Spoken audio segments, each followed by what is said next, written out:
এই সিরিজের প্রতিটি ঘটনা পূর্ববর্তী ঘটনার সাথে সম্পর্কিত।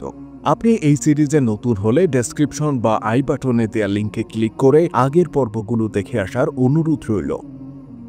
উভয় পক্ষের সঙ্গে সমান সমান কিংবা দুশ্মনদের সংখ্যা অল্প কিছু বেশি হতো, তাহলে দুশ্মনদের অচিন্তনীয় ক্ষতি হতো এবং তারা ময়দান ছেড়ে চলে যেত। কিন্তু সৈন্য সংখ্যা হিসাবে রোমিয়ারা ছিল প্লাবনের মতো।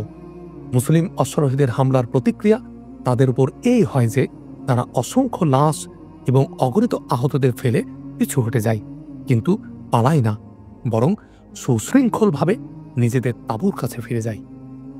এদিকে কেন্দ্রীয় অবস্থানের অবস্থা এই ছিল যে হযরত খালিদ রাদিয়াল্লাহু আনহু শত্রুর চাল ধরে ফেলেন।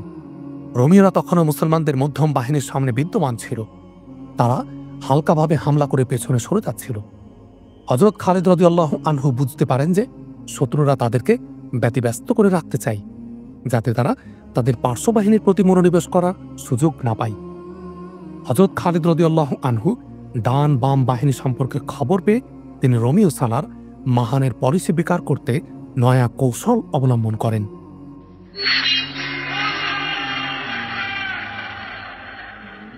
ইতোমধ্যে তিনি ডান বাহিনীর সাহায্যার্থে মদদ পাঠিয়েছিলেন। এবার বাম বাহিনীর প্রতি মনোনিবেশ করেন, যেখানে সালার ছিলেন হযরত ইয়াজিদ বিন আবু সুফিয়ান রাদিয়াল্লাহু আনহু। ইবনুল আজওয়ার হযরত খালিদ রাদিয়াল্লাহু আনহু তার রিজার্ভ বাহিনী সালার হযরত জাররার বিন আজওয়ার রাদিয়াল্লাহু আনহুকে ডেকে বলেন, তুমি কি দেখছো শত্রুরা কিভাবে আমাদের পার্শ্ব বাহিনীর উপর প্রবল হয়ে উঠেছে? দেখেছি ইবনুল অলিদ। হযরত জাররার রাদিয়াল্লাহু আনহু বলেন, আমি আপনার নির্দেশের অপেক্ষার্থী। আপনি কি দেখছেন না আমার ঘোড়া কেমন অস্থিরভাবে খুর মারছে? বাম বাহিনীর ওখানে জলদি যাও ইবনুল আজওয়ার। হযরত খালিদ রাদিয়াল্লাহু আনহু বলেন, অশ্বারোহী বাহিনী নিজের সঙ্গে নেবে এবং ইয়াজিদের সাহায্যে পৌঁছে যাও এবং যে রোমিওদের সঙ্গে সে যুদ্ধে লিপ্ত তাদের পার্শ্বদেশের উপর হামলা করবে। ইয়াজিদ কোন অবস্থায় আছেন? হযরত জাররার রাদিয়াল্লাহু আনহু জিজ্ঞাসা করেন। যে অবস্থা আমাকে জানানো হয়েছে তা কিভাবে বলবো তোমাকে? হযরত খালিদ রাদিয়াল্লাহু আনহু বলেন, হযরত আবু সুফিয়ান রাদিয়াল্লাহু আনহু, যিনি কোনো এক সময় কুরাইশ গোত্রের চোখের তারা ছিলেন, তিনি রণাঙ্গন ছেড়ে গেছেন। দ্বিতীয় সংবাদ এই জেনেছি যে যেসব মুসলমান রণাঙ্গন ছেড়ে চলে গিয়েছিল তারা আবার ফিরে এসেছে, কিন্তু তোমার ভালো করেই জানা আছে যে একবার আক্রমণে যাদের মনোবল ভেঙে যায় তারা আর কখনো দ্বিতীয় আক্রমণের মুখে দাঁড়াতে পারে না। আল্লাহ আমাদের সকলের মনোবল মজবুত করবেন। হযরত জাররার রাদিয়াল্লাহু আনহু বলেন, হযরত জাররার রাদিয়াল্লাহু আনহু প্রখ্যাত যোদ্ধা ছিলেন। অন্তরে আল্লাহ এবং তার রসুলের প্রেম, মুখে আল্লাহ ও তার রসুলের নাম, তার তলোয়ার আল্লাহর নামে চলত। জীবনের মায়া তার ছিল না, তাই হযরত খালিদ রাদিয়াল্লাহু আনহুর নির্দেশ পাওয়া মাত্রই তিনি স্বীয় অশ্বারোহী বাহিনী নিজের সঙ্গে নেন। এই বাহিনী উড়ন্ত ধূলির মধ্যে গায়েব হয়ে যায়। সময়টা ছিল দ্বিপ্রহরের পর। উত্তাপ শরীর ঝলসে দিচ্ছিল, অশ্ব ঘামে গোসল করছিল, পিপাসায় মুসলিম বাহিনীর মুখ হা হয়ে গিয়েছিল এবং তাদের রূহ পানি নয় বরং শত্রুর খুনের পিয়াসী ছিল। হযরত জাররার রাদিয়াল্লাহু আনহুর বাহিনী উড়ে গিয়ে রণাঙ্গনে পৌঁছে। তারা রোমিয়াদের ওই বাহিনীর উপর অতর্কিত হামলা চালায় যারা হযরত ইয়াজিদ রাদিয়াল্লাহু আনহুর বাহিনীর সঙ্গে যুদ্ধে লিপ্ত ছিল। এই রোমিয়রা শিকলবদ্ধ ছিল। এই প্রথমবারের মতো তাদের বোধোদয় হয় যে শিকলবদ্ধতা ক্ষতিও করে। প্রথমে উল্লেখ করা হয়েছে যে রোমিয়রা 10 জন করে এক একটি শিকলে বাঁধা ছিল। তারা যখন হামলা করে তখন শিকলে আবদ্ধ হওয়ার কারণে তাদের হামলায় ততটা গতি ছিল না। হযরত জাররার রাদিয়াল্লাহু আনহু আক্রমণ করলে তারা পিছু হটতে থাকে। মুসলমানদের তলোয়ার এবং বর্শা হতে আত্মরক্ষার্থে তাদের দ্রুত পেছনে সরে আসা উচিত ছিল, কিন্তু শিকল তাদেরকে দ্রুত পেছনে সরে আসার পথে অন্তরায় হয়ে দাঁড়ায়। হযরত জাররার রাদিয়াল্লাহু আনহুর অশ্বারোহীদের হামলা বড়ই অতর্কিত এবং জোরদার ছিল। হযরত জাররার রাদিয়াল্লাহু আনহু অত্যন্ত বিজ্ঞ সালার ছিলেন। সালারের পাশাপাশি তিনি নিজস্ব বৈশিষ্ট্যে অন্যতম লড়াকুও ছিলেন। তার বীরত্বের অবস্থা এই ছিল যে তিনি অনায়াসে শত্রুদের কাতার চিরে ভেতরে ঢুকে যেতেন। এ যুদ্ধেও তিনি এমন বীরত্ব প্রদর্শন করেন, তিনি চুপি চুপি রোমিওদের সালারকে খুঁজছিলেন। এক সময় তিনি রোমিও সালারের দেখা পেয়ে যান। সালারের নাম ছিল দেরজান। তার চারপাশে বডিগার্ড বাহিনীর প্রাচীর ছিল। সেখানে রোমিওদের কেন্দ্রীয় ঝান্ডাও ছিল। হযরত জাররাহ রাদিয়াল্লাহু আনহু যদি তাকে মল্লযুদ্ধে আহ্বান জানাতেন, তাহলে আগে তাকে তার বডিগার্ড বাহিনীর মোকাবিলা করতে হতো, যা একার পক্ষে সম্ভব ছিল না। হযরত জাররাহ রাদিয়াল্লাহু আনহু বডিগার্ড বাহিনীর চোখ ফাঁকি দিয়ে সালার দেরজানের কাছাকাছি পৌঁছে যান এবং তলোয়ার দ্বারা এমন একটি কোপ দেন যে এক আঘাতে দেরজানের মাথা প্রায় কেটে যায়। দেরজানের বডিগার্ড বাহিনী হযরত জাররাহ রাদিয়াল্লাহু আনহুকে ঘিরে নেয়ার পূর্বেই তিনি সেখান থেকে নিরাপদে গায়েব হয়ে যান। সালার মারাত্মক আহত হয়ে বডিগার্ড বাহিনীতে হুলস্থুল পড়ে যায়। তাদের সালার ঘোড়া হতে নিচে ঝুলে যায়। দুই বডিগার্ড তার পড়ন্ত দেহ ধরে ফেলে এবং ঘোড়ার পিঠ হতে পড়তে দেয় না, কিন্তু ততক্ষণে তার জীবন পাখি উড়াল দেওয়ার পর্যায়ে এসে গিয়েছিল। মৃত্যুক্ষণ বাকি ছিল মাত্র। সালার জবাইকৃত ছাগলের মতো ছটপট করছিল। তাকে ধরে পেছনে সরিয়ে আনার উদ্যোগ নেওয়া হয়, কিন্তু ইতোমধ্যে তার জীবন লীলা সাঙ্গ হয়ে যায়। সালার দেরজানকে হত্যা করে হযরত জাররাহ রাদিয়াল্লাহু আনহু এক ভয়ঙ্কর রণমূর্তি ধারণ করেন। রোমীয়দের পক্ষে হযরত জাররাহ রাদিয়াল্লাহু আনহুর হামলা মোকাবেলা করা কষ্টসাধ্য হয়ে দাঁড়ায়। এদিকে হযরত খালিদ রাদিয়াল্লাহু আনহু এই পার্শ্ব বাহিনীর ওই অংশে আক্রমণ করেন যেখানে রোমীয়দের আরেক সালার গিরিগিরি ছিল। একদিকে হযরত জাররাহ রাদিয়াল্লাহু আনহু, অপরদিকে হযরত খালিদ রাদিয়াল্লাহু আনহুর আক্রমণ রোমীয়দের কোণঠাসা করে ফেলে।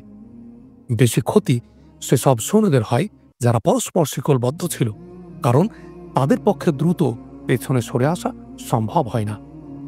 এই জবাবি হামলার প্রতিক্রিয়া এই হয় যে রোমীয়রা পিছু হটে যায়, কিন্তু এটা পলায়ন ছিল না। তারা সরে নিজেদের তাঁবু পর্যন্ত গিয়েছিল। তাদের ক্ষয়ক্ষতি হয়েছিল অনেক, কিন্তু তাদের কাছে সৈন্যের কোনো ঘাটতি ছিল না। পক্ষান্তরে মুসলিম বাহিনীতে এই প্রতিক্রিয়া হয় যে তাদের মনোবল এবং লড়াই করার প্রেরণা পূর্ববৎ হয়ে যায় এবং তাদের মাঝে এই অনুভূতি জাগে যে এত বিশাল বাহিনীকে যখন পেছনে হটিয়ে দেওয়া সম্ভব, তখন তাদের পরাজিত করাও সম্ভব। সেদিন যুদ্ধ আর বেশি দূর অগ্রসর হয় না, কেননা সূর্য ইতোমধ্যে অস্তমিত হয়ে গিয়েছিল। সে রাতটি ছিল জাগ্রত থাকার রাত। মুসলিম মহিলারা ময়দানে নেমে সরাসরি যুদ্ধ করার জন্য বড় অস্থির হয়ে পড়ছিল, কিন্তু তাদের জিম্মায় আরেকটি কাজ ছিল, আর তা হল যুদ্ধরত সৈন্যদের পানি সরবরাহ করা এবং প্রস্তুত করা। এর চেয়েও আরেকটি গুরুত্বপূর্ণ দায়িত্ব ছিল আহত সৈন্যদের সেবা করা এবং তাদের ক্ষতস্থানে প্রলেপ দেয়া। মেয়েরা আহতদের ক্ষতস্থান পরিষ্কার করত, সেখানে ব্যান্ডেজ বেঁধে দিত। এ কাজে তাদের মাঝে যে একনিষ্ঠতা ও অমায়িকতা ছিল তা আহতদের মনোবল আরও বাড়িয়ে দিত। আহতদের যারা সামনের দিন লড়াই করার যোগ্য ছিল না, তারাও মহিলাদের সেবা ও আন্তরিকতায় যুদ্ধ করার জন্য প্রস্তুত হয়ে যেত। মুজাহিদরা রাতভর সঙ্গীদের লাশ খুঁজতে থাকে, তাদেরকে তাঁবুতে আনতে থাকে। কতক আহত সৈন্য বেহুশ হয়ে পড়েছিল, তারা তাদেরও খুঁজে তাঁবুতে নিয়ে আসে। এদিকে মাহান তার সালারদের তলব করে আর তার সামনে বসিয়ে রাখে। আমি সম্রাট হেরাকেলকে কি জবাব দেব? সে ক্ষোভের সঙ্গে বলে, কয়েক হাজার মুসলমানকে আমরা ঘোড়ার পদতলে কেন পিষ্ট করতে পারছি না? কোনো সালার তাকে সান্ত্বনামূলক জবাব দিতে পারে না। আমাদের একজন সালারও নিহত হয়েছে। মাহান বলে, তোমরা তাদের কোনো সালারকে হত্যা করতে পেরেছ? তার সকল সালার নীরব ছিল। কাউরিন, সে তার এক সালারকে ডেকে বলে, তুমি সালার দেরজানের স্থলাভিষিক্ত হবে এবং মনে রাখবে, পিছু হটলে তোমার চিন্তা মুখ আমাকে দেখাবে না, অন্য কোথাও মরে যাবে। মাহান তার সকল সালারদের উদ্দেশ্যে বলে, কালকে সূর্যাস্তের সঙ্গে মুসলমানদের সূর্য অস্তমিত হয়ে যাবে সর্বদার জন্য। মাহান আগামীকাল মুসলমানদের নিঃশেষ করার জন্য নতুন পরিকল্পনা গ্রহণ করে এবং সালারদের তা বুঝিয়ে দেয়। মৃত সালার দেরজানের স্থলে সে কাউরিনকে নয়া সালার হিসাবে নিয়োগ দেয়। মুসলমান সালারগণ রাত জাগ্রত অবস্থায় অতিবাহিত করেন, আহতদের সেবা করেন এবং মুজাহিদদের মনোবল বৃদ্ধি করেন। পরের দিনের সূর্য পূর্বের দিনের তুলনায় কয়েক গুণ বেশি কঠিন এবং রক্তক্ষয়ী হয়।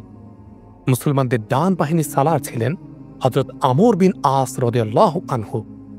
তার সঙ্গে আরেক সালার ছিলেন হযরত সুরাবিল বিন হাসানা রাদিয়াল্লাহু আনহু এর বাহিনীও। রোমীয়রা সেখানে হামলা চালায় যেখানে উভয় বাহিনী একত্রিত ছিল। উভয় সালার সম্মিলিতভাবে রোমীয়দের বিরুদ্ধে বীর বিক্রমে লড়াই করে তাদেরকে পিছপা করে দেয়। রোমীয়রা যুদ্ধের পূর্বে রীতি অনুসরণ করে নতুন বাহিনী দ্বারা তারা দ্বিতীয়বার আক্রমণ করে। এভাবে তারা বারংবার নতুন বাহিনী সামনে আনতে থাকে এবং মুসলমানরা প্রত্যেক হামলা প্রতিহত করতে থাকে। তারা সৈন্যবিন্যাস ও শৃঙ্খলা অব্যাহত রাখে, কিন্তু তাদের দৈহিক শক্তি লোপ পেতে থাকে। রোমীয়দের উদ্দেশ্যও ছিল এটা যে মুসলমানদের উপর বারবার আক্রমণ করে তাদের ক্লান্ত শ্রান্ত করে ফেলা, যাতে হামলা প্রতিহত করার ক্ষমতা তাদের না থাকে। দুপুরবেলায় প্রচণ্ড গরম পড়ে। তখন রোমীয়রা বিপুল সংখ্যক সৈন্য নিয়ে মারাত্মক হামলা করে। মুসলমানরা শত চেষ্টা সত্ত্বেও এবার জোরদার মোকাবেলা করতে পারে না। হযরত আমর বিন আস রাদিয়াল্লাহু আনহুর পুরো বাহিনী এবং হযরত সুরাহবিল বিন হাসান রাদিয়াল্লাহু আনহুর অর্ধেক সৈন্য পিছু হটে যায়।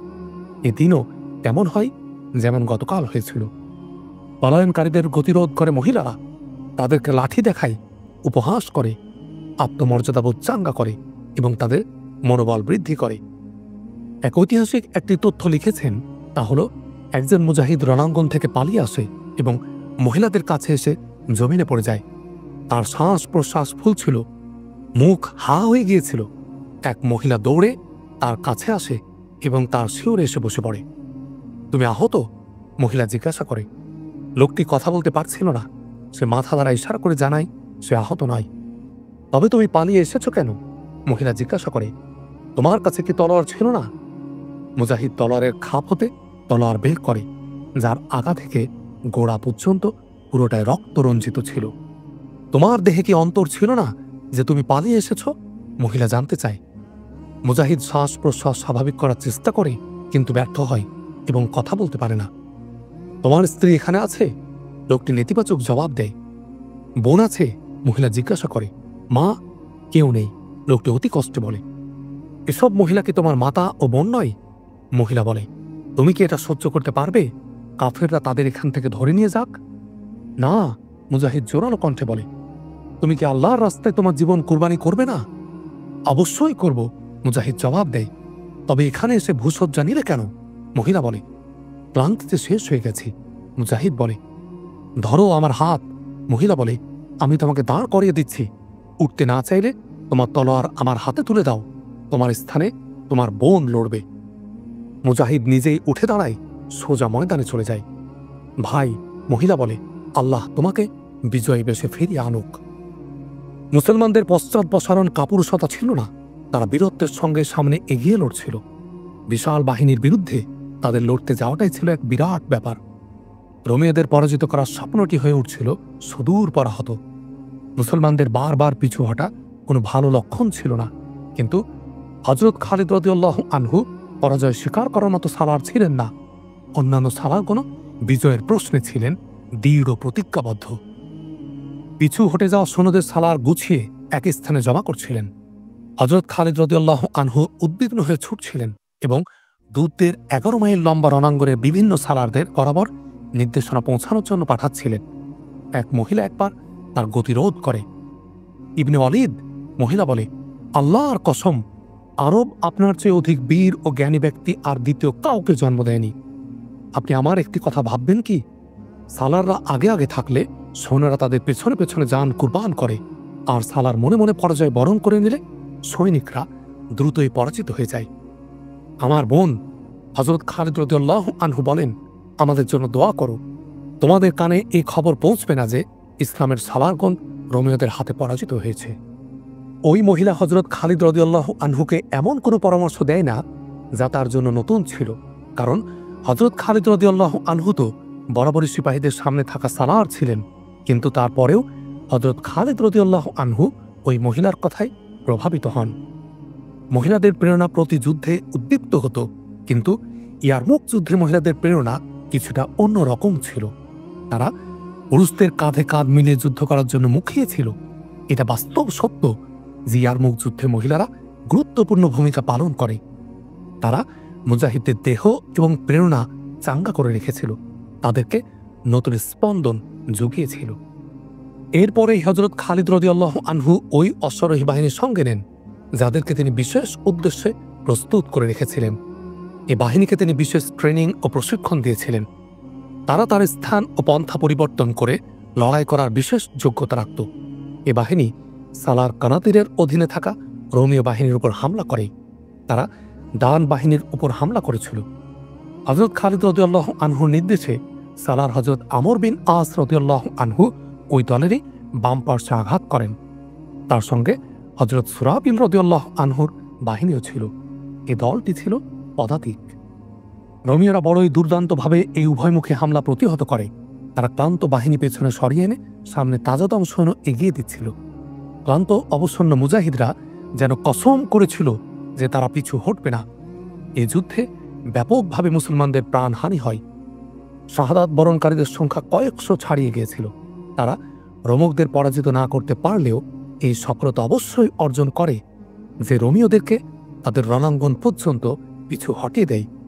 এর সাথে সাথে সেদিনের সূর্য রণাঙ্গনের রক্ত মাটি মেখে অস্ত চলে যায়। সেদিনের যুদ্ধ বিগত দিনের তুলনায় কঠোর, তীব্র ও রক্তক্ষয়ী হয়েছিল। এটাই ছিল প্রথম যুদ্ধ যাতে মুসলমানরা শুধু এক দিনেই অগণিত শহীদ হয় এবং আহতদের সংখ্যা কোনো হিসাব ছিল না। ইতিহাসে সঠিক সংখ্যা লিখিত হয়নি, তবে রোমীয়দের প্রাণহানি মুসলমানদের তুলনায় কয়েক গুণ বেশি ছিল। যুদ্ধের প্রেরণা এবং মনোবলের অবস্থা এই ছিল যে মুসলমানরা এক একজন 100 জনের রূপ পরিগ্রহ করেছিল, অথচ তাদের সংখ্যা অনেক হ্রাস পেয়েছিল এবং তাদের সাহায্য লাভের কোন সম্ভাবনা ছিল না। তাদের মনোবল এ কারণে বেড়ে যায় যে তারা যুদ্ধে পিছপা হয়নি, বরং উল্টো তারাই রোমীয়দের পিছু হটিয়ে দিতে সক্ষম হয়েছে। রোমীয়দের মাঝে হতাশা ছড়িয়ে পড়ছিল, কারণ তাদের ধারণা ছিল বিশাল রোমক বাহিনীর সামনে মুসলমানরা প্রথম দিনে খড়কুটোর মতো ভেসে যাবে এবং মুসলমানদের সালার খালিদকে তারা জীবিত গ্রেফতার করে ফেলবে। কিন্তু যুদ্ধের তৃতীয় দিন গত হয়েছিল। মুসলমানরা বেশির থেকে বেশি পিছু হটে যাচ্ছিল, তবে আবার ফিরে হামলা করছিল। তারা কিছুতেই হার মানছিল না। রোমীয়দের সর্বাধিনায়কের মাথা খারাপ হয়ে গিয়েছিল। সে আজ রাতে আবার সালারদের জড় করে এবং তাদের উপর ক্ষোভ ঝাড়ে। সে তাদের কাছে জানতে চায় কোন কারণে তারা এখনো মুসলমানদের পরাস্ত করতে পারছে না। সালাররা প্রত্যুত্তরে এক একজন এক এক যুক্তি ও কারণ দেখায়, কিন্তু এসব যুক্তি ও কারণ শুনে সেনাপতি মাহানের ক্ষোভ আরও বেড়ে যায়। পরিশেষে রোমীয় সালাররা সম্মিলিতভাবে শপথ করে যে তারা পরের দিন মুসলমানদের পরাজিত করে তবেই ফিরবে। গতকালের মতো আজ রাতেও হযরত খালিদ রাদিয়াল্লাহু আনহু ও হযরত আবু উবাইদা রাদিয়াল্লাহু আনহু সৈন্যদের মাঝে পায়চারি করতে থাকেন। হযরত খালিদ রাদিয়াল্লাহু আনহু নির্দেশ দেন যে যেসব আহত সৈন্যরা চলাচলের উপযোগী হয়েছে তারাও আগামীকাল যুদ্ধে সামিল হবে। মহিলারা আহতদের ক্ষতস্থানে ব্যান্ডেজ বাঁধতে থাকে। রাতের শেষ প্রহরে মহিলারা একত্রিত হয়।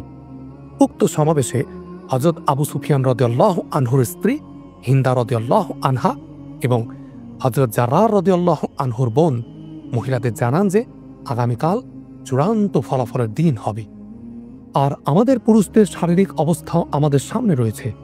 হিন্দা রাদিয়াল্লাহু আনহা বলেন, আমি আমাদের পরাজয়ের আশঙ্কা করছি এবং এটাও নিশ্চিত যে কোথাও হতে সাহায্য আসবে না। তাই প্রয়োজন দেখা দিয়েছে আজকের যুদ্ধে মহিলাদেরও অংশগ্রহণ করার। পুরুষরা কি আমাদেরকে তাদের সারিতে স্থান দেবে? এক মহিলা জানতে চাই। আমরা পুরুষদের থেকে অনুমতি চাইব না। হযরত হিন্দা রাদিয়াল্লাহু আনহা বলেন, তারা অনুমতি দিবে না। আপনারা কি লড়াই করতে প্রস্তুত আছেন? সকল মহিলা স্বতঃস্ফূর্তভাবে জানায় যে আগামীকাল তারা পুরুষদের অনুমতি ছাড়াই যুদ্ধে অংশগ্রহণ করবে। পরের দিন যখন রোমীয়রা যুদ্ধের যে পরিকল্পনা নেয় তা অত্যন্ত ভয়ঙ্কর ছিল। মুসলিম মহিলারা হাতে তলোয়ার তুলে নেয়। আগামীকালের যুদ্ধে অংশ নিতে তারা দৃঢ় প্রতিজ্ঞাবদ্ধ হয়। রক্ত ও মাটি মাখা রাতের উদয় হতে আরেকটি প্রভাতের অভ্যুদয় হয়। এটা ছিল ইসলামী ইতিহাসের এক ভয়ঙ্কর ও রোমহর্ষক যুদ্ধের চতুর্থ দিন। মুসলমানরা ফজরে নামাজ আদায় করলে হযরত খালিদ রাদিয়াল্লাহু আনহু উঠে দাঁড়ান। হে মুমিন জাতি! হযরত খালিদ রাদিয়াল্লাহু আনহু মুজাহিদদের উদ্দেশ্যে বলেন, আপনারা দিনের বেলা আল্লাহর রাস্তায় যুদ্ধ করে এবং রাতের বেলা আল্লাহর স্মরণে অতিবাহিত করেছেন। আল্লাহ আমাদের অবস্থা সম্পর্কে বেখবর নন। আল্লাহ দেখছেন যে আপনারা যুদ্ধ করার উপযুক্ত না হওয়া সত্ত্বেও যুদ্ধ চালিয়ে যাচ্ছেন। আল্লাহ আপনাদের ব্যাপারে নিরাশ নন। আপনারা তার দয়ামায় হতে নিরাশ হবেন না। আমরা আল্লাহর জন্য লড়ছি। আজকের দিনে মনোবল দৃঢ় রাখবেন। আজ ইসলামের ভাগ্যের ফয়সালা হবে। যেন এমনটি না হয় যে আমরা আল্লাহ এবং রসূল সাল্লাল্লাহু আলাইহি ওয়াসাল্লাম ও আমাদের শাহাদাত বরণকারী ভাইদের সামনে লজ্জিত হব, যারা আমাদের সঙ্গে এক সময় ছিল, অথবা আমরা তাদের রক্তাক্ত দেহ নিজ হাতে জমিনে দাফন করে দিয়েছি। আপনারা কি তাদের এতিম সন্তান এবং বিধবা স্ত্রীদের এবং তাদের বোন ও মাতাদের জন্য লড়াই করবেন না? অস্ত্র ধরবেন না? নিশ্চয় ইবনে অলিদ মুজাহিদরা জোরালো কণ্ঠে বলে, আমরা লড়াই করব, শহীদদের রক্তের প্রতিটি ফোঁটা প্রতিশোধ নেব।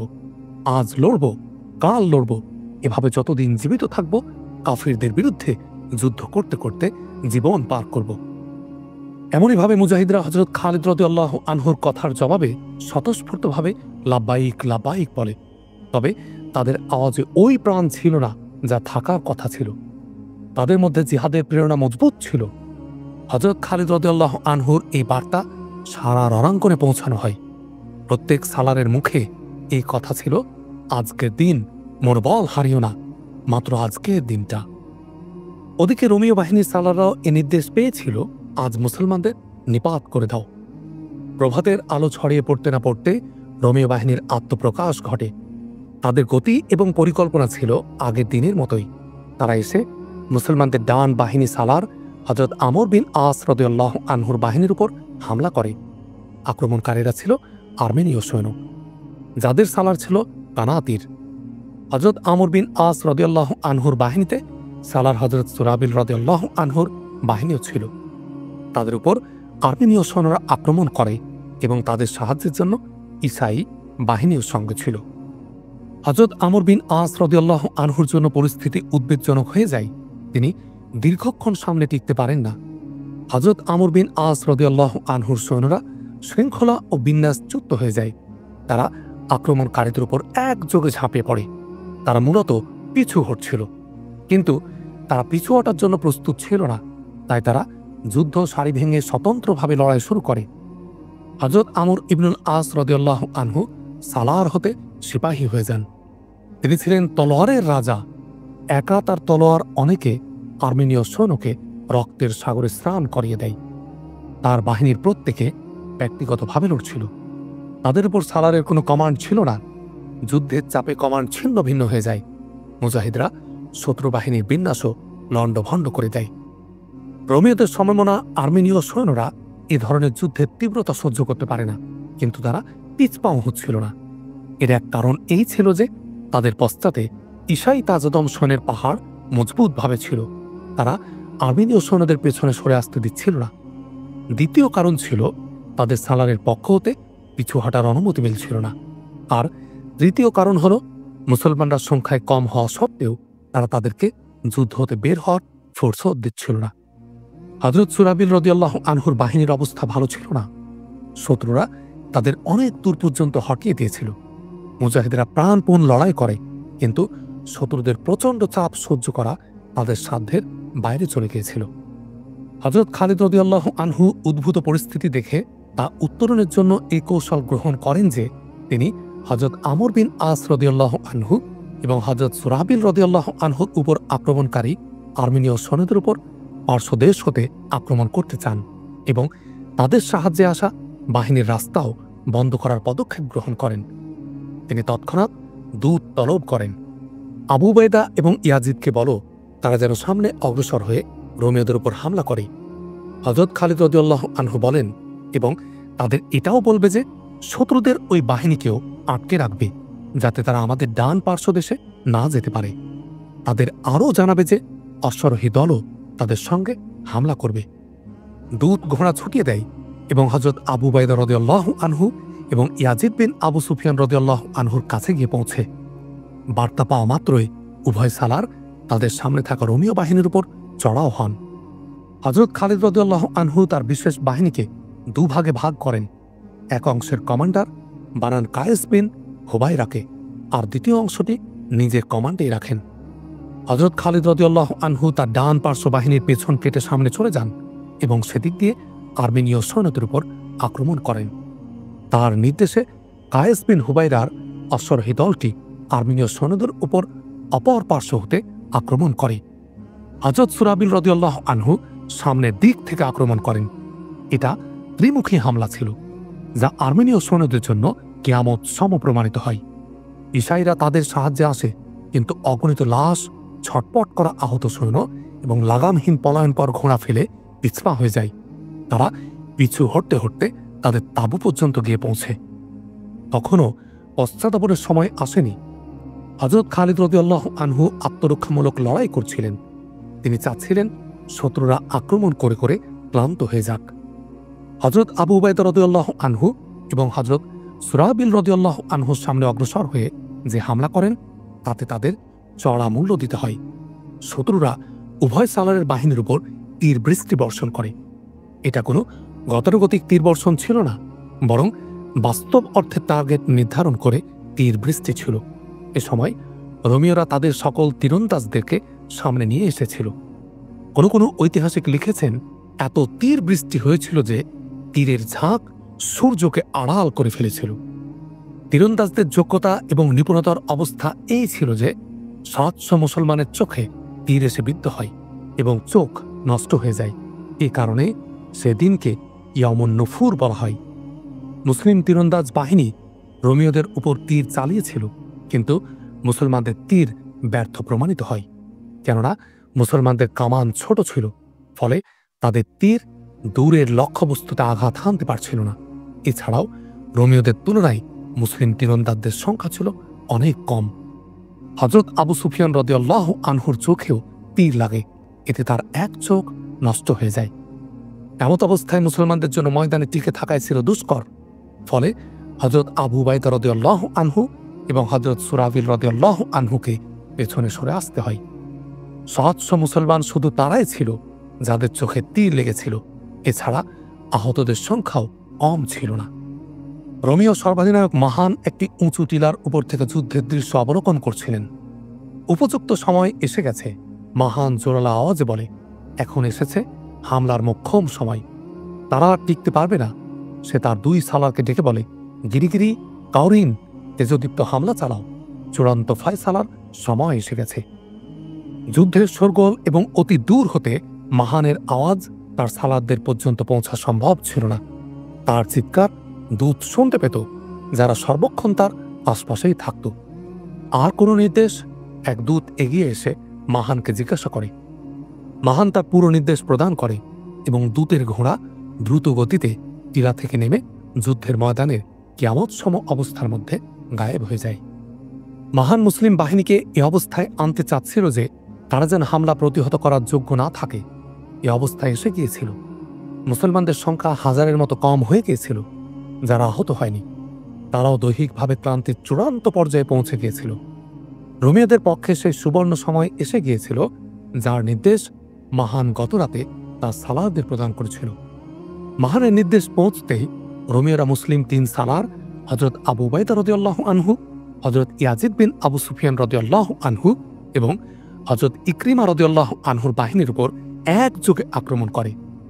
হযরত আবু উবাইদা রাদিয়াল্লাহু আনহু এবং হযরত সুরাবিল এর বাহিনীর উপর বেশি চাপ পড়ে, কেননা তাদের পা পূর্ব হতে টলটলায়মান ছিল এবং তারা পিছু হাঁটার উপক্রম ছিল। তাদেরকে যুদ্ধের ময়দান হতে তাড়িয়ে দেয়া রোমীয়দের জন্য কোনো ব্যাপার ছিল না। তারা ক্রমে পিছু হটছিল। রোমীয়রা যুদ্ধকে চূড়ান্ত পর্যায়ে নিয়ে এসেছিল। মুসলমানদের পরাজয় ছিল অবশ্যম্ভাবী এবং সে পরাজয়ের ফল শুধু সেসব মুসলমানদের জন্য ধ্বংসাত্মক ছিল না যারা লড়ছিল, বরং এটা ইসলামের জন্য মারাত্মক আঘাত ছিল। কেননা এই রণাঙ্গনে এটা সুরাহা হওয়ার ছিল যে এই পৃথিবীতে মুসলমানরা থাকবে নাকি রোমীয়রা থাকবে, ইসলাম থাকবে নাকি খ্রিস্ট ধর্ম থাকবে। রণাঙ্গনের লিড ছিল খ্রিস্টানদের হাতে। হযরত আবু উবাইদা রাদিয়াল্লাহু আনহু এবং হযরত ইয়াজিদ রাদিয়াল্লাহু আনহুর বাহিনীর বাম পাশে ছিল হযরত ইকরিমা রাদিয়াল্লাহু আনহুর বাহিনী। তার উপরেও হামলা হয়েছিল, কিন্তু তা ততটা জোরদার ছিল না যেমনটি অন্য বাহিনীর উপর ছিল। হযরত ইকরিমা রাদিয়াল্লাহু আনহু যখন দেখেন যে হযরত আবু উবাইদা রাদিয়াল্লাহু আনহু এবং হযরত ইয়াজিদ রাদিয়াল্লাহু আনহুর মতো বাহাদুর সালারদেরকেও পিছপা হতে হচ্ছে, তখন তিনি অনুভব করেন যে তার বাহিনীও টিকতে পারবে না। আল্লাহর কসম, আমরা এভাবে ভাগব না। হযরত ইকরিমা রাদিয়াল্লাহু আনহু নারা ধ্বনি দেন এবং স্বীয় বাহিনীর মাঝে ঘুরে ঘুরে বলেন, যারা লড়াই করে মরতে এবং পিছু না হটার কসম খেতে প্রস্তুত, তারা পৃথক হয়ে যাও। চিন্তা করে কসম করো, কসম ভাঙার শাস্তির কথা মনে করো। সিদ্ধান্ত নাও, তোমরা কি চাও? পরাজয় না মরণ, অপমান না জিল্লতির জীবন, নাকি সম্মানের মৃত্যু? যদি পরিস্থিতি এমন করুণ না হতো এবং মুসলমানরা তাজাদম হতো, তাহলে হযরত ইকরিমা রাদিয়াল্লাহু আনহুর এই ঘোষণার প্রয়োজন পড়ত না। কিন্তু মুসলমানরা দৈহিকভাবে যে করুণ পর্যায়ে পৌঁছে গিয়েছিল, তার একটি বিরাট প্রতিক্রিয়া তাদের মন মানসিকতাতেও পড়েছিল। এ বাহিনী এই প্রথমবারের মতো যুদ্ধ করছিল না। তারা ৩-৪ বছর পূর্বে বাড়ি হতে বের হয়েছিল এবং লড়াই করতে করতে এই স্থলে পৌঁছেছিল। এটা ছিল দৃঢ় প্রেরণা যা তারা এ পর্যন্ত সাথে করে নিয়ে এসেছিল। অন্যথা সাধারণ বিবেক বুদ্ধিতে এমনটা অসম্ভবই ছিল। উপস্থিত ভাঙা শরীর আর ভগ্ন মন মানসিকতার মধ্যে হযরত ইকরিমা রাদিয়াল্লাহু আনহুর ঘোষণায় মাত্র ৪০০ মুজাহিদ সাড়া দেয় এবং কসম করে যে এক পাও পিছু হটবে না, বরং লড়াই করতে করতে জীবন বিলিয়ে দেবে। বাকি যারা ছিল তারা যুদ্ধ হতে বিমুখ না হলেও এমন কসম খেতে চাচ্ছিল না যা তারা পূরণ করতে পারবে না। এই ৪০০ মুজাহিদ যারা কসম করেছিল, তারা হযরত ইকরিমা রাদিয়াল্লাহু আনহুর নেতৃত্বে ওই রোমীয়দের উপর ঝাঁপিয়ে পড়ে, যারা হযরত আবু উবাইদা রাদিয়াল্লাহু আনহু এবং হযরত ইয়াজিদ রাদিয়াল্লাহু আনহুর বাহিনীকে তাড়িয়ে পিছিয়ে নিয়ে যাচ্ছিল। এই হামলা এত কঠোর ছিল যেন শিকারের উপর বাঘ ঝাঁপিয়ে পড়েছে। এর ফল এই হয় যে রোমীয়দের ব্যাপক প্রাণহানি ঘটে। হযরত ইকরিমা রাদিয়াল্লাহু আনহুর বাহিনীর একজন মুজাহিদও পিছু হটেনি, কিন্তু ৪০০ জানবাজ মুজাহিদের একজনও সুস্থ ছিল না। বেশিরভাগই শহীদ হয়ে গিয়েছিল। অন্যরা মারাত্মক আহত হয় এবং পরে ক্ষতস্থানের ব্যথা সহ্য করতে না পেরে শাহাদাত বরণ করতে থাকে। অনেকে দৈহিকভাবে প্রতিবন্ধী হয়ে গিয়েছিল। মারাত্মক আহতদের মধ্যে হযরত ইকরিমা রাদিয়াল্লাহু আনহুও ছিলেন এবং তার যুবক পুত্র আমরও মারাত্মক আহত হন। তাদেরকে অচেতন অবস্থায় শিবিরে আনা হয়। হযরত আবু উবাইদা রাদিয়াল্লাহু আনহু এবং হযরত ইয়াজিদ রাদিয়াল্লাহু আনহুর বাহিনী পেছনে শুধু হটতেই থাকে। রোমীয়রা তাদেরকে পেছনে ধাক্কাতে ধাক্কাতে নিয়ে যাচ্ছিল। বড়ই রক্তক্ষয়ী সংঘর্ষ চলছিল। যখন মুসলমানরা পিছু হটতে হটতে তাদের ক্যাম্পের কাছে গিয়ে পৌঁছে, তখন মুসলিম নারীরা তাদের লাঠি ফেলে দিয়ে হাতে তলোয়ার এবং বর্শা তুলে নেয়। তারা চাদরকে পাকড়ির মতো বানিয়ে তা মাথায় পরে রোমকদের উপর ঝাঁপিয়ে পড়ে। তাদের মাঝে হযরত জাররার রাদিয়াল্লাহু আনহুর বোন খাওলা রাদিয়াল্লাহু আনহা ছিল, যিনি মহিলাদের যুদ্ধে নেমে পড়ার আহ্বান জানাচ্ছিলেন। ঐতিহাসিকগণ লিখেন, মহিলারা পুরুষদের অতিক্রম করে সামনে চলে যায় এবং বড়ই বীরত্ব ও বাহাদুরি প্রদর্শন করে। রোমীয়দের উপর চড়াও হয়। তারা ছিল তাজাদম। তাদের প্রচণ্ড আক্রমণে রোমীয়রা পশ্চাৎ ঘুরে যেতে বাধ্য হয়। তাদের আক্রমণ ছিল বড়ই কার্যকর। রোমীয়রা মহিলা দলের আক্রমণের শিকার হয়ে ভূপতিত হতে থাকে। মহিলাদের এভাবে রোমীয়দের উপর প্রচণ্ড আক্রমণ করা মুজাহিদদের মাঝে বিরাট প্রভাব ফেলে। তাদের রক্তে আগুন ধরে যায়। নিজেদের মহিলাদের যুদ্ধরত দেখে তাদের রক্ত টকবক করে ফোটে। ফলে মুজাহিদদের সুপ্ত চেতনার বিকাশ হয়। ওই শক্তি চাঙ্গা হয়ে যায় যা তাদের মাঝে ঘুমিয়েছিল, যার ফলে পিছুহটা মুজাহিদেরা ক্ষুধার্ত শাতুলের মতো খেপে যায় এবং রোমীয়দের জন্য তারা ত্রাসে পরিণত হয়। মুসলমানরা যুদ্ধবিন্যাস ছেড়ে বেরিয়ে আসে এবং সালারদের কমান্ড মুক্ত হয়ে ব্যক্তিগত রণনৈপুণ্য প্রদর্শন করতে শুরু করে। তাদের এবারের আক্রমণে রোমীয়রা বিক্ষিপ্ত হয়ে পিছু হটতে থাকে। তারা তাদের আহতদের দলিত মথিত করে পিছপা হচ্ছিল। মুসলিম সালারাও সিপাহী হয়ে যায়। মহিলারাও নিয়মিত লড়ছিল। দিনের শেষ লগ্ন ছিল। লড়াই বড় উত্তপ্ত রক্তক্ষয়ী হয়। রোমীয়দের পা উপড়ে গিয়েছিল। ঘোরতর এ লড়াইয়ে হযরত জাররার রাদিয়াল্লাহু আনহুর বোন হযরত খাওলা রাদিয়াল্লাহু আনহা কয়েকজন রোমীয়কে জাহান্নামে পাঠিয়ে নতুন এক রোমীয় ব্যক্তির মুখোমুখি হন। প্রথম আক্রমণ হযরত খাওলা করেন, যা রোমীয় ব্যক্তি প্রতিহত করে। এর সঙ্গে সঙ্গে রোমীয় এমন এক জোরদার আঘাত করে যে তার তলোয়ার হযরত খাওলা রাদিয়াল্লাহু আনহার মাথার পাগড়ি কেটে দেয় এবং মাথা মারাত্মক আহত হয়। হযরত খাওলা রাদিয়াল্লাহু আনহা বেহুশ হয়ে পড়ে যান। অতঃপর তাকে আর উঠতে দেখা যায় না। এরপরেই সূর্য অস্ত যায়। উভয় বাহিনী নিজ নিজ শিবিরে চলে যায় এবং নিজেদের আহত নিহতদের তুলে নিয়ে যাওয়ার কাজ শুরু হয়ে যায়। রোমীয়দের লাশ এবং বেহুশ আহতদের সংখ্যা ছিল অগণিত। ক্ষতির পরিমাণ মুসলমানদের কম ছিল না। তবে কথা সত্য যে তাদের ক্ষতি রোমীয়দের ক্ষতির থেকে অনেক কম ছিল। হযরত খাওলা রাদিয়াল্লাহু আনহাকে কোথাও দেখা যাচ্ছিল না। তাকে মহিলা শিবিরে তালাশ করা হয়, কিন্তু পাওয়া যায় না। এরপর নিহত আহতদের মাঝে খোঁজ নেওয়া হয়, সেখানেও তিনি ছিলেন না। পরে বেহুশ অবস্থায় তাকে রণাঙ্গনে পাওয়া যায়। তার মাথা তলোয়ারের গভীর আঘাত ছিল। মাথার চুল রক্তে জমাটবদ্ধ হয়ে গিয়েছিল। তার ভাইকে খবর দাও। কেউ বলে, ইবনুল আজওয়ারকে বলো যে তোমার বোন গুরুতর আহত, শাহাদাত বরণ করতে চলেছে। হযরত জাররাহ রাদিয়াল্লাহু আনহু অনেক দূরে ছিলেন, অনেক কষ্টে তাকে পাওয়া যায়। বোনের কথা শুনে দ্রুত ঘোড়া ছুটিয়ে ঘটনাস্থলে আসেন। যখন তিনি বোনের কাছে আসেন, তখন ইতোমধ্যে বোনের হুঁশ ফিরে আসে। তার দৃষ্টি ভাইয়ের উপর পড়লে তার ঠোঁটে মুচকি হাসি খেলে যায়। আল্লাহর কসম, তুমি জীবিত। হযরত জাররাহ রাদিয়াল্লাহু আনহু আবেগ মাখা কণ্ঠে বলেন, তুমি অবশ্যই জীবিত থাকবে। হযরত জাররাহ রাদিয়াল্লাহু আনহু দাঁড়িয়ে বোনকে কোলে টেনে নেন। হযরত খাওলার মাথায় কাপড় কয়েক ভাঁজ করে বাঁধা ছিল, যা শত্রুর আঘাতকে দুর্বল করে দিয়েছিল। মাথায় যদি শুধু ওড়না থাকত, তাহলে মাথার খুবড়ি কেটে যেত। তখন জীবিত থাকা অসম্ভব হতো। ভয়াবহ যুদ্ধের একটা দিন অতিবাহিত হয়। রোমীয়দের এই উদ্দেশ্য 100 ভাগ ব্যর্থ হয়ে যায় যে আজই তারা চূড়ান্ত ফলাফলে পৌঁছে যাবে। তাদের সংখ্যা যদি অনেক ছিল, কিন্তু এদিন তাদের যত সংখ্যক সৈন্য মারা যায়, তাতে তাদের এই গর্ব ধূলিসাৎ হয়ে গিয়েছিল যে তারা মুসলমানদের চিরদিনের জন্য শেষ করে ফেলবে। মুসলমানরা যেভাবে তাদের সালারদের কমান্ড মুক্ত হয়ে তাদের উপর ঝাঁপিয়ে পড়েছিল, তাতে তারা ভবিষ্যতের জন্য সতর্ক হয়ে গিয়েছিল। রোমীয় সৈন্যদের মাঝে যারা সবচেয়ে বেশি নিহত হয়েছিল কিংবা গুরুতর আহত হয়েছিল, তারা ছিল ঈসাই, আর্মেনীয় এবং অন্যান্য গোত্র সৈন্য, যারা রোমকদের সাথে একাত্মতা ঘোষণা করে রণাঙ্গনে এসেছিল। রোমীয় সালার মাহান তাদেরকে সামনে পাঠায় এবং বারবার তাদের দ্বারাই হামলা করাচ্ছিল। নিজেদের চোখের সামনে তাদেরই লোকজনের এত লাশ এবং হাজার হাজার আহতদের দেখে তাদের মনোবল টুটে গিয়েছিল। সেদিন আরেকটি ঘটনা ঘটে। হযরত খালিদ রাদিয়াল্লাহু আনহু পেরেশান হয়ে কি যেন খুঁজে ফিরছিলেন। যুদ্ধের কারণে তার চেহারায় দুশ্চিন্তা এবং আতঙ্ক ভাব তো থাকতই, কিন্তু এবার তাকে যেভাবে উদ্বিগ্ন দেখা যায়, এমনটি কখনো দেখা যায়নি। তাকে উদ্বেগের কারণ জিজ্ঞাসা করা হয়। আমার টুপি। হযরত খালিদ রাদিয়াল্লাহু আনহু বলেন, আমার লাল টুপি কোথায় যেন পড়ে গেছে, সেটাই অন্যে হয়ে খুঁজছি। এটা ছিল দিনের বেলার ঘটনা। হযরত খালিদ রাদিয়াল্লাহু আনহু স্বীয় বাহিনীকে রোমকদের বিরুদ্ধে লড়াচ্ছিলেন। যুদ্ধক্ষেত্রে কিছু সময়ের জন্য অচলাবস্থা সৃষ্টি হয়। এটা শুনে সকলেই হয়রান ও অবাক হয়ে যায় যে শত্রুরা বাঁধ ভাঙা স্রোতের মতো তেড়ে আসছে, মুসলমানদের জয়ের কোনো লক্ষণ নেই। অথচ এ সময় খালিদ রাদিয়াল্লাহু আনহুর মতো দায়িত্ববান সর্বাধিনায়ক একটি সাধারণ টুপির জন্য বড়ই উদ্বিগ্ন। হযরত খালিদ রাদিয়াল্লাহু আনহু সবাইকে টুপিটি খোঁজ করার জন্য বলেন। অনেক খোঁজাখুঁজির পর তার লাল টুপির হদিস পেলে ঐতিহাসিক লেখেন, টুপি পাওয়া যাওয়ার পর হযরত খালিদ রাদিয়াল্লাহু আনহুর চেহারায় খুশির আভা এবং ঠোঁটে মুচকি হাসি দেখা যায়।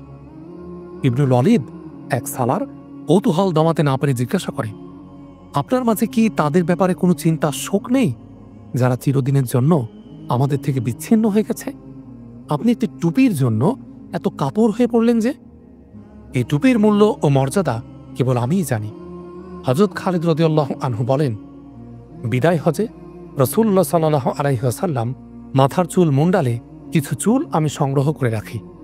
নবীজি এতে অবাক হয়ে জানতে চান, তুমি এই চুল নিয়ে কি করবে? আমি বলি, আমার কাছে রাখব। কাফেরদের বিরুদ্ধে যুদ্ধের সময় এই চুল আমার মনোবল বৃদ্ধি করবে। তখন নবীজি সাল্লাল্লাহু আলাইহি ওয়াসাল্লাম মুচকি হেসে বলেন, এই চুল তোমার কাছেই থাকবে, সাথে সাথে আমার দোয়াও তোমার সঙ্গে থাকবে। আল্লাহ তোমাকে প্রত্যেক যুদ্ধে বিজয় দান করবেন। আমি নবীজির চুলগুলি এই টুপিতে রেখেছিলাম। এই টুপি আমি বেহাত করতে পারি না, কারণ এর বরকতে আমার শক্তি ও আমার মনোবল অটুট থাকে। টুপি পাওয়া যাওয়ায় হযরত খালিদ রাদিয়াল্লাহু আনহু খুব খুশি হয়েছিলেন, কিন্তু সে রাতটি ছিল তার জন্য শোক দুঃখের রাত। তিনি একই স্থানে বসা ছিলেন। তার এক রানের উপর সালার হযরত ইকরিমা রাদিয়াল্লাহু আনহুর মাথা ছিল, আর অপর রানের উপর হযরত ইকরিমা রাদিয়াল্লাহু আনহুর পুত্র আমরের মাথা ছিল। পিতা পুত্র সেদিনের যুদ্ধে এত গুরুতর আহত হয়েছিলেন যে তাদের চেতনা ফিরছিল না। শরীর হতে অনেক রক্তক্ষরণ হয়েছিল। ক্ষত এত বেশি ও গভীর ছিল যে সেখানে ব্যান্ডেজ বাঁধার উপায় ছিল না। সেদিন পিতা পুত্র এই কসম করে লড়েছিলেন, মরে যাবেন তবু পিছু হটবেন না। হযরত ইকরিমা রাদিয়াল্লাহু আনহু হযরত খালিদ রাদিয়াল্লাহু আনহুর ভাতিজাও ছিলেন এবং প্রিয় বন্ধুও ছিলেন। আর বহু পুরাতন সঙ্গী ছিলেন তিনি। উভয়ে নামকরা বীর ও অশ্বারোহী ছিলেন। এত প্রিয় সঙ্গীর বিচ্ছেদ যাতনায় হযরত খালিদ রাদিয়াল্লাহু আনহু বড়ই মর্মাহত হন। হযরত ইকরিমা রাদিয়াল্লাহু আনহুর নওজোয়ান পুত্র আমরও দুনিয়া হতে বিদায় নেওয়ার উপক্রম হন। হযরত খালিদ রাদিয়াল্লাহু আনহু তার কাছে পানির পাত্র রেখেছিলেন। তিনি পানিতে আঙ্গুল ডুবিয়ে একবার হযরত ইকরিমা রাদিয়াল্লাহু আনহুর আধখোলা ঠোঁটে স্থাপন করেন, আরেকবার তার পুত্র আমরের ঠোঁটে স্থাপন করেন। কিন্তু ফোঁটা ফোঁটা পানি যা পিতা পুত্রের মুখে যাচ্ছিল তার ভেতরে প্রবেশ করছিল না। পিতা পুত্র দুনিয়ার পানি পান করা হতে অনেক দূরে চলে গিয়েছিলেন। এমনইভাবে হযরত ইকরিমা রাদিয়াল্লাহু আনহু এবং তার একটু পরে তার যুবক পুত্র হযরত খালিদ রাদিয়াল্লাহু আনহুর কোলে মাথা রেখে পরকালে পাড়ি জমান। উভয়ের মাথা দুদিকে হেলে যায়, তাদের দেহ নিথর হয়ে যায়। প্রায় একই সময়ে পিতা পুত্রের বিদায়ে হযরত খালিদ রাদিয়াল্লাহু আনহুর চোখ থেকে অশ্রু গড়িয়ে পড়ে। তিনি দুবার ইন্না লিল্লাহি ওয়া ইন্না ইলাইহি রাজিউন বলেন। এখনও কি ইবনে হান্তামা বলবেন যে বনু মাখজুম জীবন কুরবানি দেয়নি? হযরত খালিদ রাদিয়াল্লাহু আনহু বলেন, হান্তামা খলিফাতুল মুসলিমিন হযরত উমার রাদিয়াল্লাহু আনহুর মাতার নাম ছিল। খালিদ রাদিয়াল্লাহু আনহু এবং হযরত ইকরিমা রাদিয়াল্লাহু আনহু উভয়ে বনু মাখজুম গোত্রের ছিলেন। হযরত খালিদ রাদিয়াল্লাহু আনহুর সম্ভবত এই ধারণা ছিল যে হযরত উমার রাদিয়াল্লাহু আনহু বলেন, ইসলামের জন্য বনু মাখজুমের জীবন বিসর্জন খুবই কম। হযরত ইকরিমা রাদিয়াল্লাহু আনহু এবং তার পুত্রের শাহাদাত কোনো মামুলি কুরবানি ছিল না। সে রাতটি আস্তে আস্তে বিদায় নিচ্ছিল, যেন প্রতিটি ক্ষণ এক ধরনের ভীতি ও আশঙ্কার মধ্য দিয়ে পার হয়। আহতদের কাতর ধ্বনি শোনা যাচ্ছিল। কয়েকজন শহীদের স্ত্রী সেখানেই ছিলেন, কিন্তু কোনো মহিলার কান্নার আওয়াজ শোনা যায় না। পরিবেশ রক্তের গন্ধে ভারাক্রান্ত ছিল। দিনের বেলায় অশ্বারোহীদের ঘুরে উড়ন্ত ধুলাবালু মধ্যরাতে আবার জমিনে ফিরে আসছিল। শহীদদের জানাজা পড়ে তাদের দাফন করা হচ্ছিল। হযরত আবু উবাইদা রাদিয়াল্লাহু আনহু এই ব্যবস্থা করে রেখেছিলেন যে রাতের বেলায় কোনো এক সালারকে এই কাজে নিযুক্ত করতেন, যে সকল তাঁবুর আশপাশ ঘুরে ফিরে প্রহরীদেরকে পর্যবেক্ষণ করবে। অতঃপর যেসব মুজাহিদদের খোঁজ খবর নিবে যাদেরকে শত্রুদের তাঁবুর উপর নজর রাখার জন্য সামনে পাঠানো হয়েছিল। সে রাতে হযরত আবু উবাইদা রাদিয়াল্লাহু আনহু এই চিন্তায় কোনো সালারকে উক্ত কাজে পাঠান না যে তারা সারাদিন যুদ্ধ করে ক্লান্ত অবসন্ন হয়ে পড়েছে, তাই তিনি কাজটি নিজেই করার জন্য উদ্যোগী হন। কিন্তু তিনি যেদিকেই যান সেদিকেই কোনো না কোনো সালারকে পায়চারি করতে দেখেন। এমনকি সালার হযরত জুবাইর রাদিয়াল্লাহু আনহু তার স্ত্রীকে সঙ্গে নিয়ে খোঁজ খবর নিতে বের হয়েছিলেন। উভয়ে অশ্বের পিঠে আসীন ছিলেন। তার স্ত্রীও দিনের বেলায় যুদ্ধ করেছিলেন। এক সময় দুঃখের রাতও পেরিয়ে যায়। ইয়ারমুক যুদ্ধের ৫ম দিবসের অভ্যুদয় ঘটে। হযরত খালিদ রাদিয়াল্লাহু আনহু ফজরের নামাজ শেষ করে সালারদের ডেকে পাঠান।